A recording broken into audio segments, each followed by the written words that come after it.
Bonjour YouTube, c'est Daimon, Better Call Saul, saison 6, épisode 11. Alors déjà le nom de l'épisode c'est Breaking Bad. Alors moi je m'accroche à mon slip, je suis comme vous et je me plais. Finalement c'est pas le meilleur épisode de la saison ou encore de la série, loin de là. Non pas que l'épisode soit mauvais, hein, c'est plutôt un bon épisode, mais comparé au masterclass qu'on a eu récemment, c'est moi, il y a une petite différence. Alors je sais qu'il y a des gens qui vont m'insulter en me disant non, c'est interdit de dire qu'il y a pas un seul épisode qui n'est pas une masterclass de A à Z, de la première à la dernière seconde. Calmez-vous les fanboys, j'aime beaucoup la série, mais calmez-vous quand même. Et donc ouais, c'est pas mauvais, mais ça drop des éléments à l'intention des fans, on s'en doute avec le titre, sans réellement apporter du lourd, du solide, mais on va regarder ça ensemble. Et on commence en couleur.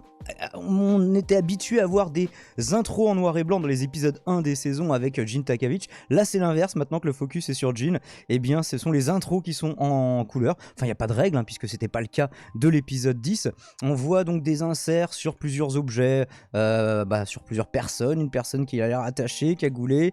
On voit un flacon de méthylamine, on voit, qui nous donne quand même pas mal d'indices, et bien sûr ce plan avec le détail d'un revêtement de portière, de voiture, bon, on se doute que c'est le camping-car, et on est content de ce qu'on va voir dans l'épisode. J'imagine que vous étiez content aussi.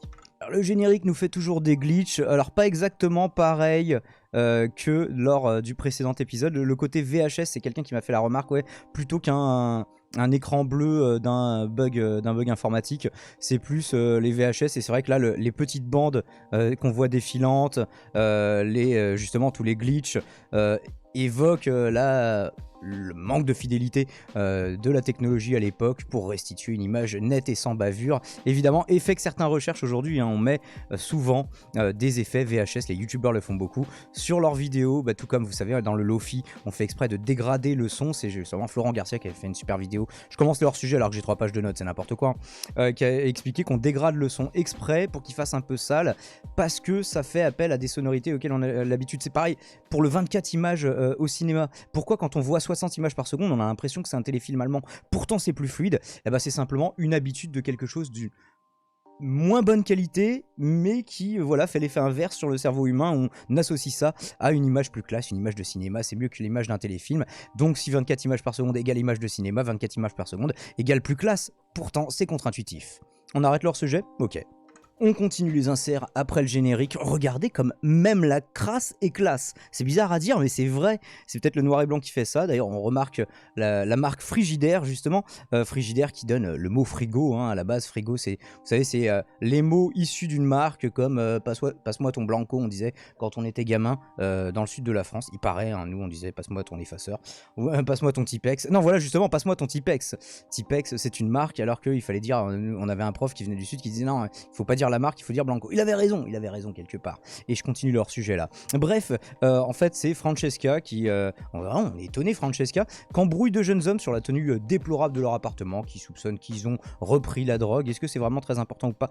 On ne le sait pas, mais en tout cas ça nous redonne un petit peu de contexte sur la vie de Francesca dans la timeline de Gene Takovich. Et on se demande du coup, est-ce que, alors on lui dit, ils disent rapidement ouais t'es pas notre mère, bon ça on avait compris, mais est-ce qu'elle agit en tant que proprio, que concierge, que femme de ménage? Ça je vous avoue, pas d'infos, et je pense pas que là c'est plus de l'exposition plutôt que directement lié à l'intrigue de cet épisode. Ça sert à rien, mais on nous fait un petit peu d'exposition sur Bill Oakley, qui était, il me semble, procureur de district, qui a changé de maillot, qui reste dans le côté légal, mais qui maintenant s'occupe de la défense. Hein. D'ailleurs, Oakley for Defense Law.com, c'est le nom de son site. Voilà, écoutez, peu de gens seront très très attachés à ce personnage, mais ça coûte juste l'espace d'un plan pendant que Francesca passe devant en voiture. Elle aura l'occasion d'en reparler brièvement. Bill qui, souvenez-vous, a toujours envié la situation de Jimmy, notamment quand il bossait dans le... Alors c'était pas HHM, le cabinet de l'autre, je me souviens jamais de son nom, vous l'aurez dans les commentaires, n'hésitez pas à le mettre. Et il lui demandait, ouais alors tes avantages, est-ce que c'est vrai que vous avez le droit à tel truc, à tel bonus, etc. Il était en train de baver de jalousie. Est-ce qu'il... Aujourd'hui, il envierait vraiment la situation de Gene Takovich, je ne sais pas, qui a tout perdu, qui doit se cacher, qui n'a plus d'amis, plus de femmes, qui n'a même plus d'oseille. Alors justement, on verra que c'est une problématique. ici dans cet épisode. Après avoir tourné au rond 2 fois, on la voit passer 2 fois au même carrefour de Francesca pour s'assurer que personne ne la suit, puisque visiblement quelqu'un la suit, et ce n'est pas juste une fois ce jour-ci, ça arrive assez régulièrement. Elle va se diriger vers une cabine téléphonique sur une station-service qui a l'air tout à fait désaffectée, vous me direz, et bien sûr, à l'autre bout du fil, on aura Jimmy. Je voulais juste m'arrêter sur ce plan qui, le ciel, l'ensemble du plan, mais surtout le ciel, semble presque menaçant, limite écrasant. Je sais pas si c'est le côté de la plongée, de la perspective qui est vachement éloignée, du noir et blanc qui donne presque un aplat, un manque de relief. Mais en tout cas, je sais pas, il y a quelque chose dans ce plan. Dites-moi ce que vous y voyez et si vous êtes arrêté dessus comme moi. Francesca qui se laisse plus avoir, c'est vrai que au tout début elle semblait plutôt affable et elle se renfrogne au fur et à mesure des années qui passent, et là on est après Breaking Bad, donc elle est encore plus renfrognée. J'imagine en fait c'est les années auprès de Saul Goodman, puisque tel était son nom à l'époque, qui l'ont rendu comme ça, qui l'ont endurci, qui lui ont rendu du coup plus âpre en négociation. Regardez là, juste pour une conversation téléphonique où elle va donner quelques infos à Jimmy, il y a une bonne liasse de billets, on voit pas c'est des billets de combien. J'imagine que quand on connaît le portrait du président qui est là, on sait si on a été aux États-Unis et qu'on a dépensé de l'oseille là-bas. Et donc voilà, il fait suivre tout un jeu de pistes à Francesca avant de trouver. Et il dit oui, c'est bon, est-ce que les rats ont mangé les billets? Non, tout va bien. Tout va bien, elle a sa grosse liasse. Francesca, donc, qui dit être surveillée, regardez comme elle a l'air suspicieuse sur ce plan. L'actrice joue bien en vrai, hein, on l'a pas vu dans grand chose, mais elle l'incarne plutôt bien, et le côté affable au début aussi, donc à mon avis, elle a plutôt un registre assez large à son panel d'actrices. Et donc elle finit par donner des infos, maintenant qu'elle a sa liasse, notamment au sujet de Skyler qui aurait passé un accord, j'imagine pour ne pas tomber pour complicité avec son mari, ce qui lui pendait au nez tout de même à la fin de Breaking Bad, rappelez-vous. Elle explique aussi que tous les laser tags, les salons, les ongleries, les salons de massage, peu importe, les business de couverture que Saul avait et qu'il avait donné aux personnes dont il gérait la fortune et l'aspect légal de leur travail, légal et surtout illégal bien sûr, et donc tout ça a été saisi. Un compte à l'étranger avec 850 000 $ aussi. D'ailleurs, Francesca n'était pas au courant, c'était à son nom. Elle n'était pas super joyeuse de l'apprendre. Elle lui dit: vous auriez quand même pu me prévenir. Et bien sûr, on va reparler de Kim. C'est le spectateur, c'est ce qu'il veut le savoir depuis le début de la série. C'est dès qu'on commence à comprendre que Kim c'est un personnage central de Better Call Saul, on se dit mais attends, comment ça se fait que c'est jamais mentionné dans Breaking Bad? Est-ce qu'elle va mourir? Est-ce qu'elle va se séparer? Moi je disais, de toute façon c'est forcément les seules issues possibles, ou je sais pas, elle perd la mémoire ou j'en sais rien, mais en l'occurrence elle lui dit qu'elle l'a appelé une fois, qu'elle a demandé des nouvelles de Jimmy, ce qui doit lui faire chaud au cœur. Et alors je sais plus si c'est dans cette discussion qu'elle lui explique où elle travaille, mais ça va décider Jimmy à essayer de la retrouver justement. D'ailleurs, je sais pas pourquoi il change de cabine pour ça, parce que là on le voit, il est dans une cabine, ensuite il va aller au volant de sa voiture, et il va s'arrêter à une autre cabine. À mon avis, c'est simplement que le Jimmy, il n'y tient plus, en fait, que c'est pas quelque chose de raisonnable pour lui. Déjà, il est en train... En ayant contacté Francesca, il a bravé la règle du vendeur d'aspirateur qui avait dit bah moi j'arrête de te couvrir et de m'occuper de toi. Bon, j'imagine que là il était au-delà de la période où et puis que c'était pas non plus le service qu'il avait rendu à Walter, où c'était une cabane isolée où il devait se faire approvisionner. Là c'est pas le cas, mais c'est quand même une règle qu'il n'est pas censé transgresser. Tout simplement, oui, parce que au-delà des règles, c'est les conseils pour si tu veux que ma couverture elle fonctionne, faut pas que tu fasses telle liste de choses. Après, vous connaissez Jimmy, dès qu'on lui interdit de faire quelque chose, ça le démange quand même. Alors c'est malin parce que du coup la discussion on ne l'entend pas vraiment, on voit Jimmy, on entend des fois des bruits sourds étouffés, mais il y a le bruit des voitures qui passent au premier plan, des voitures, des camions qui nous empêchent d'entendre la conversation. Donc il y a un élément diégétique qui nous permet de ne pas avoir toutes les informations. Je trouve ça pas forcément très malin, mais en tout cas bien mis en scène. C'est là où je voulais en venir.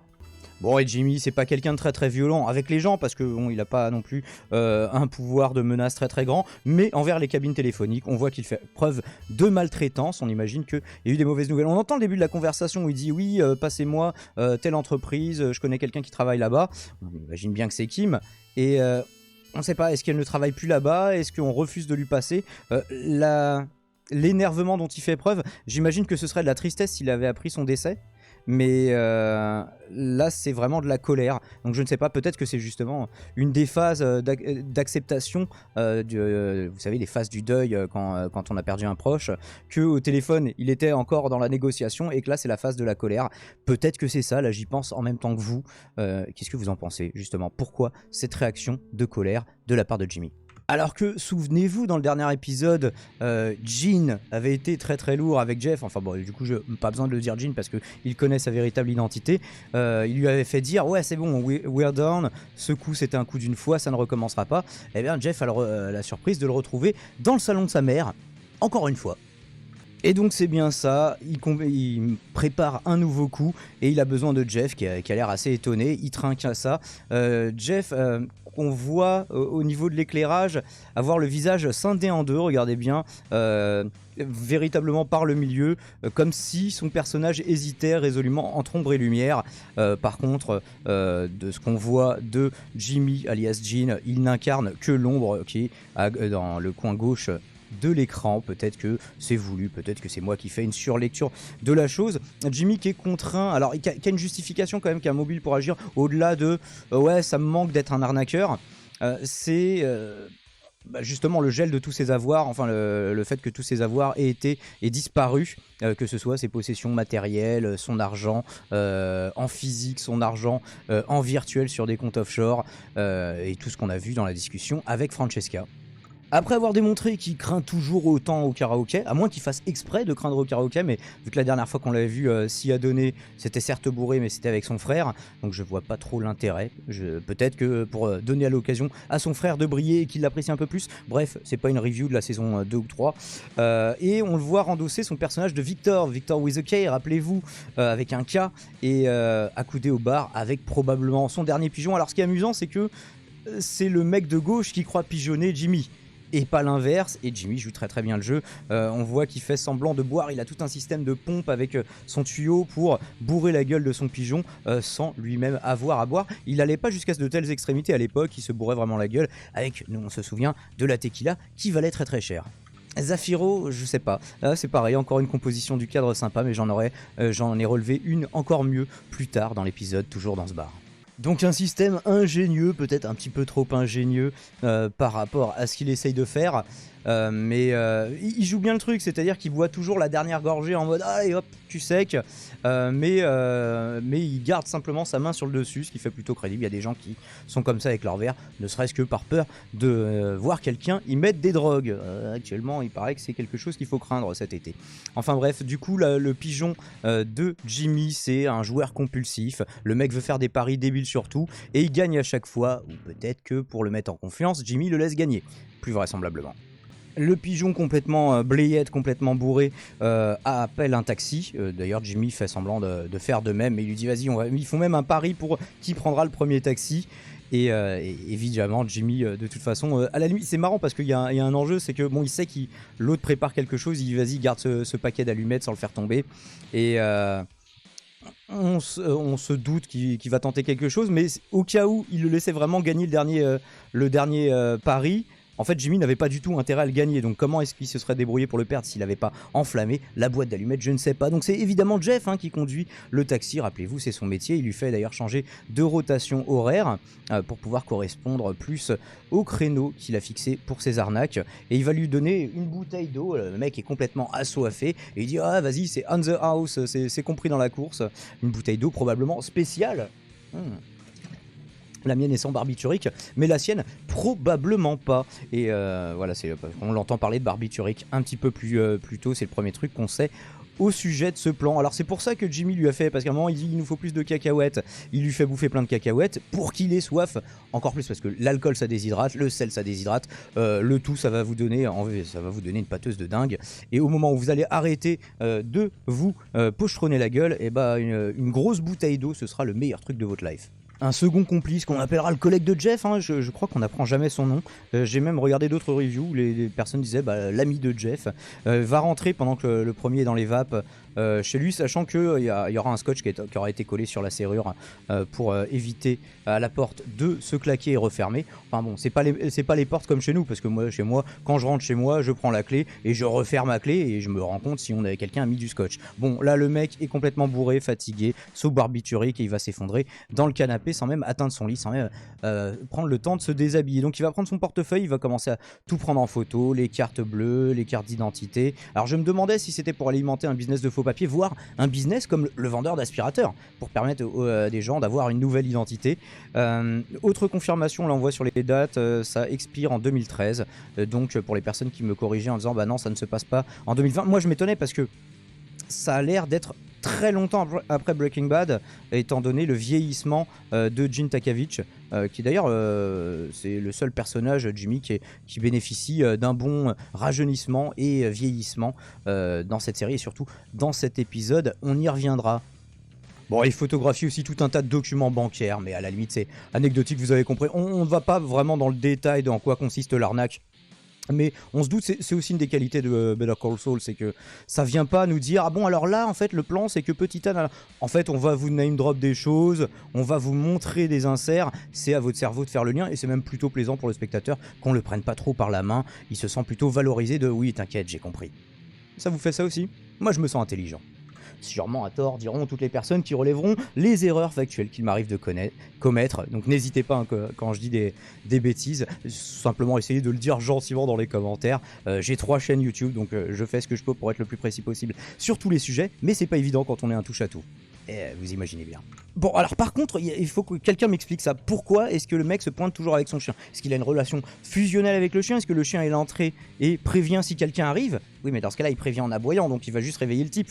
Je ne vois pas l'intérêt. Bon, il a quand même un intérêt, c'est que c'est un chien nettement moins imaginaire que Nippy dans l'épisode précédent, vous en conviendrez.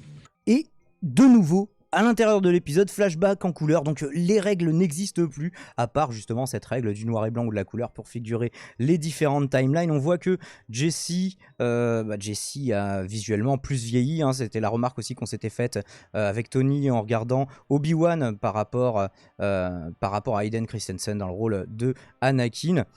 Faut dire que voilà, Aaron Paul aujourd'hui, il a 42 ans. Aaron Paul qui est d'ailleurs dans toutes les séries que je commente actuellement sur cette chaîne YouTube, puisque là actuellement je fais des reviews que de 2 séries, à savoir Breaking Bad et Westworld, dans lequel il joue Caleb. D'ailleurs, j'y reviendrai dans la conclusion. Alors, forcément, le vieillissement se voit plus sur Jesse, qui était censé être très jeune au début de Breaking Bad, qui était censé avoir 18 ans.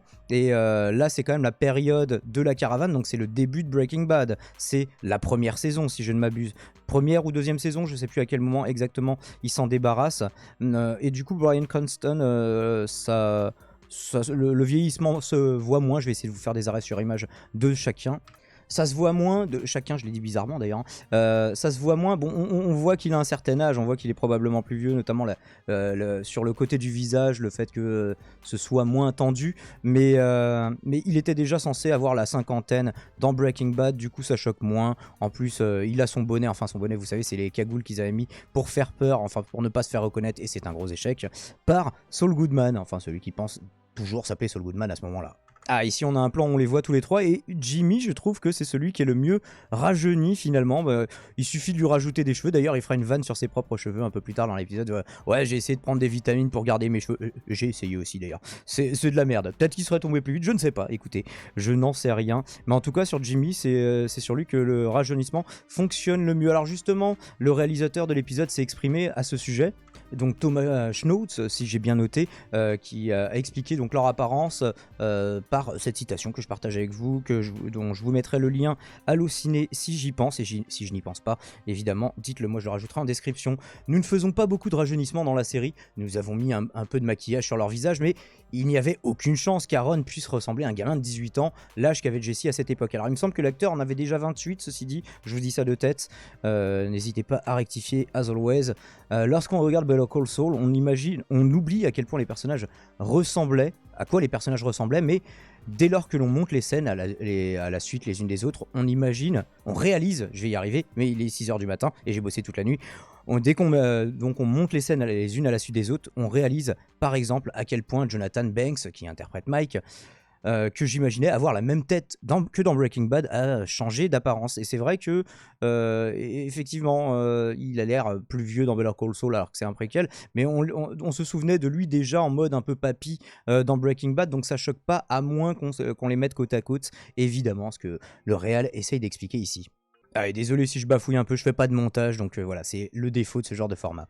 Évidemment, puisque on est dans le camping-car, on pouvait pas faire une scène dans le camping-car sans faire le running gag de ah merde, ça redémarre pas. Et puis voilà, faire le coup de la panne à Saul Goodman, c'est toujours rigolo, avec l'embrouille entre les deux, leur sorte de dispute, pas de couple, mais leur dispute père-fils finalement. Il a plus une relation père-fils avec Jesse, ça dépend des moments, qu'avec son propre rejeton, avec qui il est plus sympa, mais finalement avec qui il partage beaucoup moins de choses. Pinkman finit par demander à Jimmy qui c'est ce Lalo, puisque tu nous as demandé si c'est Lalo qui nous envoyait tout à l'heure, t'avais l'air de te chier sur un truc de dingue. Il élude 2 fois la question, évidemment. Donc c'est un flashback qui apporte pas grand chose en termes d'enjeux, de scénario, de développement des personnages, mais ça fait plaisir de retrouver ces personnages iconiques. Ne serait-ce que pour une dernière fois, après tant d'années, sans les avoir vus, eux, reprendre ce rôle, puisqu'on a eu l'occasion de revoir Gus, de revoir Mike, de revoir Jimmy, de revoir Hank, mais on n'avait pas revu Bryan Cranston et Aaron Paul dans leur rôle iconique, et bah ça fait vachement plaisir. Enfin, une dernière fois, on verra qu'il y a un autre flashback plus tard, peut-être qu'il y en aura même d'ailleurs dans d'autres épisodes, qui sait. D'ailleurs, ça a été tourné avant, ça a été tourné en amont, étant donné le planning des 2 acteurs actuellement, qui ont tous les deux des tournages à droite à gauche, ne serait-ce Aaron Paul que pour Westworld. Enfin, quoi que Westworld a été tourné, là, vu que c'est en cours de diffusion, peut-être qu'ils sont en train de tourner la saison d'après. Écoutez, je ne sais pas et je ne veux pas m'avancer en la matière. Ouais, j'ai kiffé retrouver le camping-car aussi. Est-ce qu'il vous avait manqué aussi le camping-car ? Et j'avais l'impression qu'il était légèrement différent, pourtant. Enfin, c'est surtout parce que c'est une scène de nuit et que toutes les scènes du camping-car c'était dans un désert le jour avec une lumière un peu rasante, orangée, toujours un petit peu les teintes que l'on connaît. Et ici, c'est beaucoup plus froid, beaucoup plus sombre. Du coup, c'est peut-être ça qui fait que je reconnais pas, ou peut-être que les détails, connaissant le sens du détail de Vince Gilligan, à mon avis, ils ont pas laissé ce genre de truc au hasard. Mais dites-moi si vous avez noté des trucs différents vous aussi. On va faire un jeu des 7 différences.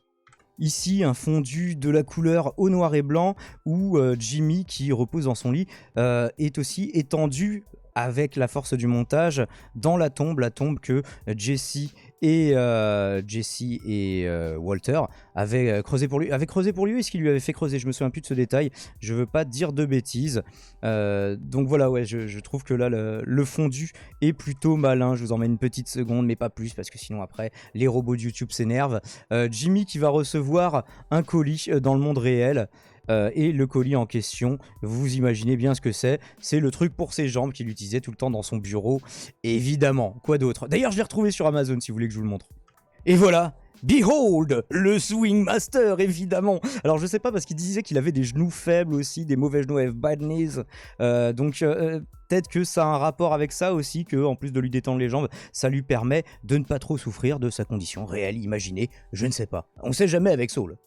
Bon, et là, le montage nous propose un enchaînement de plusieurs clients dans des bars, visiblement les arnaques pour Victor, pour Saul, pour Jimmy, pour Gene, peu importe. Le mec a trop de blase, hein, ceci dit. Bon, bah c'est reparti comme en 40, on est d'accord. Ouais, c'était juste un coup d'une fois, ma cache. Et on s'en doutait. Toujours dans la logique de cette séquence, oui, je suis repassé sur le grand écran, pardon, on voit Jimmy enchaîner des prostituées. Alors lui-même reste fixe dans le montage, mais c'est ça qui est amusant, c'est que elles, par le jeu des fondus, elles apparaissent comme fantomatiques, recomptent leurs billets, et on a l'impression que Jimmy ne se satisfait pas tellement de ça. Alors certes, il y a de l'argent qui rentre, mais bon, il y a du sexe et du sperme qui sort, mais est-ce que c'est donc ça la vie, Mani ? C'est donc ça pour lequel j'ai tant œuvré, j'ai tant lutté, cite Scarface de tête en VF d'un souvenir vraiment très très lointain, donc pardonnez-moi si ce n'est pas le cas. Mais il y a un peu de ça. Voilà, ici encore une composition de cadre. Désolé, oui, je m'extasie à chaque fois. Bon, on n'a pas fini avec cette série, hein. C'est entre autres basé là-dessus, sur la perfection de sa mise en scène, de sa photographie, de sa réalisation, de sa colorimétrie, en plus du reste, hein, en plus du scénario, de l'interprétation, et voilà, et tout ce qu'on pourrait Peut-être les costumes un peu moins bien. Allez, trouvons un truc négatif. Ici, le plan qui est vraiment très très équilibré, qui est presque clinique, je trouve. Et dites-moi dans les commentaires si ça vous fait chier quand je m'arrête à chaque fois sur des plans comme ça. Non mais en vrai je m'arrête parce que moi ça me fait penser, vous savez, les tableaux des impressionnistes du XVIIe siècle néerlandais voilà, qui dépeignaient des gens qui étaient dans l'équivalent des bistrots de l'époque aussi, hein. Et moi ça me fait penser à ça. Voilà, des gens, une situation voilà, immortalisée voilà, un instant T dans le temps de deux poivreaux au bar en train de se disputer, en train de... Peu importe, enfin, vous mettez les tableaux, la Renaissance que vous souhaitez par rapport à ça. C'était la Renaissance, je dis sûrement encore beaucoup de bêtises. Ah mais regardez, il commence à faire jour, j'y suis pour rien. Problème, bah, le pigeon du jour a le cancer, prend pas mal de médicaments. Lui faire prendre des barbituriques, ça pourrait induire potentiellement une interaction médicamenteuse dangereuse, peut-être létale, qui sait.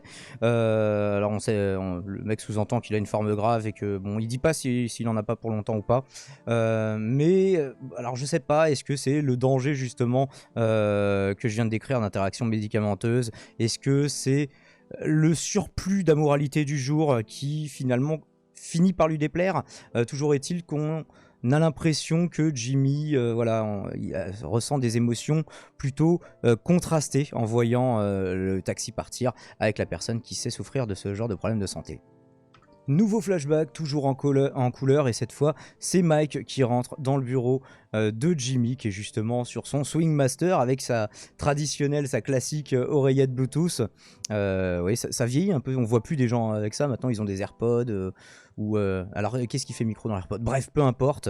Moi je sais qu'Aurélien par exemple utilise ça quand sur ma radio libre. Allez vous abonner à ma radio libre. Alors pourquoi Mike lui rend visite? C'est pour lui expliquer, pour lui faire un briefing de plusieurs choses. Alors ça fait plaisir de retrouver son bureau là, with the people, avec la charte d'indépendance, enfin je sais plus exactement comment ça s'appelle, et notamment il lui dit que il voit pas d'avenir dans le crime à Heisenberg parce que c'est trop un amateur, il va finir soit mort rapidement, soit arrêté par les flics.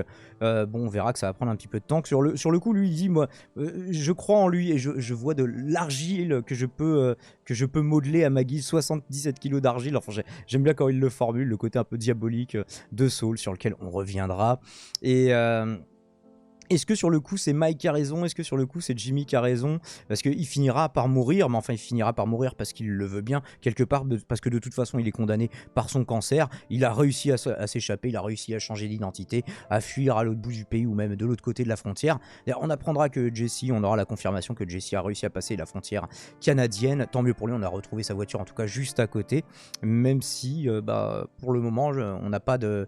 Alors du coup maintenant avec le vieillissement ce serait possible de le voir dans la timeline de Jin Takavich, ce serait plutôt cool d'ailleurs. Bon, on peut pas revoir dans cette timeline évidemment notre prof de chimie préféré, mais voilà. Alors du coup, ouais, est-ce que parce que finalement Jimmy a raison, mais ça finira par bouleverser sa vie, ça lui permettra d'avoir un gros paquet de pognon, mais ça va le forcer lui aussi à fuir.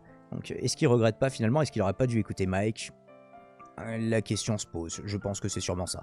Même si Mike s'est planté sur l'absence de réussite d'Eisenberg, qui a monté tous les échelons pour arriver à ce qu'on sait tous, si on a vu Breaking Bad évidemment. Est-ce que ça a un sens de regarder Better Call Saul sans avoir vu Breaking Bad? Peut-être dans ce sens-là, ça peut être marrant, remarquez. Dites-moi ça aussi dans les commentaires. Oui, c'est bon pour le référencement. Jimmy qui fait semblant de se rallier aux vues de Mike parce qu'il y a la menace de Voldemort, celui dont on ne doit pas prononcer le nom, probablement Gus Fring à ce moment-là de la narration, qui répond: quand on choisit cette moustache, on ne fait pas de bons choix de vie, genre en mode ouais t'as raison, Heisenberg il a l'air un peu barré quand même. C'est d'autant plus ironique quand on sait le look que finira par adopter Jin. Alors du coup j'ai envie de vous poser la question, est-ce que c'est juste pour passer incognito et changer vraiment radicalement de gueule, ou est-ce que en réalité, il essaye de se punir avec cette moustache dégueulasse? C'est libre à interprétation, mais j'aimerais connaître la vôtre. N'hésitez pas sur le coup. Retour vers le futur antérieur du subjonctif, enfin je sais pas comment faut l'appeler, je vous renvoie à ma chronique sur Westworld. On a justement une considération sur est-ce que c'est le présent, c'est intéressant. Justement, Aaron Paul qui pose cette question, allez-y, foncez dedans, mais ça fait beaucoup moins de vues, je ne sais pas pourquoi, alors que la série est tout aussi passionnante. C'est un simple plan, un simple insert sur un verre avec des gros glaçons, quelle que soit la boisson que l'on s'apprête à boire on the rocks, et Et en fait, bah, c'est simplement Jimmy, alors ouais, le pouvoir du noir et blanc, combiné à un objectif lumineux on voit un joli bokeh derrière avec la netteté du revers qui est irréprochable, qui se voit encore plus en noir et blanc, j'ai l'impression. La netteté d'aujourd'hui, c'est encore une fois, c'est un biais de notre cerveau, parce qu'on est habitué à noir et blanc égal à l'ancienne, égal mauvaise définition, alors que pas du tout. Bon, il y avait le film d'Azanavicius, mais c'est vrai qu'il n'y a pas eu tant de tentatives de vraiment faire des choses sérieusement en noir et blanc récemment. Mais vous avez sûrement des contre-exemples, et donc voilà, c'est Jimmy qui ne boit pas pendant le travail, qui fait semblant de boire avec sa pompe et sa poche qui vide derrière, un peu comme s'il partait pisser de l'or dans la neige, enfin c'est un peu ridicule d'ailleurs, mais qui se refuse pas à l'occasion un petit remontant après le boulot évidemment. Pourtant, à l'époque, encore une fois, quand il pigeonnait quelqu'un, il arrosait le coup tout en le faisant, voilà, à joindre l'utile à l'agréable, même si c'est moins professionnel. Et on voit qu'il a remis ce kit oreillette. Il n'y en a pas des plus modernes, alors même si on est avant 2013, tout de même, je suis déçu de ce kit oreillette. J'aurais pensé que maintenant qu'il commence à faire rentrer du cash, en plus des prostituées, il aurait pu avoir une version, une V2, quelque chose d'un peu mieux. C'est finalement à la place de Jimmy, le collègue de Jeff, qui a des scrupules tout de même à escroquer quelqu'un qui a atteint du cancer, d'autant que son père avait, comme il le dit, les mêmes médicaments. C'est comme ça qu'il l'a compris, puisque c'était dans la poche à côté du portefeuille. Et donc voilà, en fait, pour Jimmy, c'est simplement une occasion qu'il ne faut pas laisser passer, il ne faut pas passer à côté. Et c'est là qu'on voit bien toute la moralité de ce qu'est devenu Gene Takevich. Puisque oui, avec ces changements de nom arrivent aussi des changements de personnalité. Jimmy était un petit peu naïf, Saul était un escroc, Gene Takevich n'en a plus rien à foutre. Résolument. Et pour clore l'épisode, on nous propose un montage de 2 erreurs de Jimmy, montées donc en parallèle. La fois où il se rend au lycée dans lequel travaille évidemment Walter White, qui est enchaîné avec le moment où il rentre par effraction en pétant tout, bas les couilles, parce que justement il a retiré le scotch, il dit bah c'est foutu, on ne peut pas rentrer, mais il est en mode... on réfléchit plus tellement, à tel point qu'on se demande s'il veut pas se faire choper finalement. Mais on y revient dans la conclusion tout de suite. Alors, conclusion numéro 1, bah, il fait jour et j'ai toujours pas dormi. Conclusion numéro 2, niveau fanservice, on a été servi, mais ça nous apprend pas grand chose. Alors, c'est fou comme Bryan Cranston et Aaron Paul ont repris instantanément les marques de leurs personnages respectifs, puisque moi je suis en train de regarder Westworld et l'interprétation d'Aaron Paul. Tony le trouve plutôt mauvais. Moi, je trouve justement que les interprétations n'ont rien à voir. Les yeux fermés, on reconnaîtrait tout de suite l'éthique de langage de Jesse, les yo, les bitch. Alors justement, il semblait qu'il y avait un bitch qui était prévu, qui finalement a été supprimé du montage final. Je ne sais pas. J'ai le droit de dire ce mot sur YouTube? Je sais pas, on verra. Ah, ce que nous apprend tout de même cet épisode, c'est que c'est bien Jimmy qui fait le lien entre toutes les histoires de cet univers. C'est finalement lui qui fait d'Eisenberg ce qu'il est, puisque bon, il s'appelait déjà Heisenberg, mais il était très très maladroit, il connaissait absolument pas les codes. C'est lui qui va l'élever dans le crime, lui enseigner les manières de faire. Il le dit même carrément en disant de l'argile à modeler pour lui. Donc voilà, il va refuser d'écouter Mike, bien sûr, avec le résultat qu'on connaît. Et finalement, c'est... Malgré son personnage, son caractère qui a l'air à première vue excentrique, survolté, tous ses costumes criards et bariolés, se cache en réalité un clown triste, un personnage amer, amoral et malgré tout mélancolique. Peut-être que c'est de là que vient son amoralité. Une coquille vide qui tente en vain de remplir de cash comme si ça allait changer quelque chose, comme pour précipiter sa fin, à croire que lui-même ne se supporte plus. Mais vous en pensez quoi? On a fait un peu plus d'une demi-heure aujourd'hui pour cet épisode 11. On se rend, normalement, il nous reste 2 épisodes à commenter ensemble. J'espère que vous serez au rendez-vous. Abonnez-vous, likez, commentez, partagez, faites un don si vous le souhaitez sur Tipeee ou ailleurs, sur Streamlabs si vous le voulez. Et n'hésitez pas à vous abonner à mes autres chaînes, Daimon Radio Libre pour la radio libre, la chaîne gaming pour des jeux vidéo. Ça va, vous suivez. Ciao, ciao.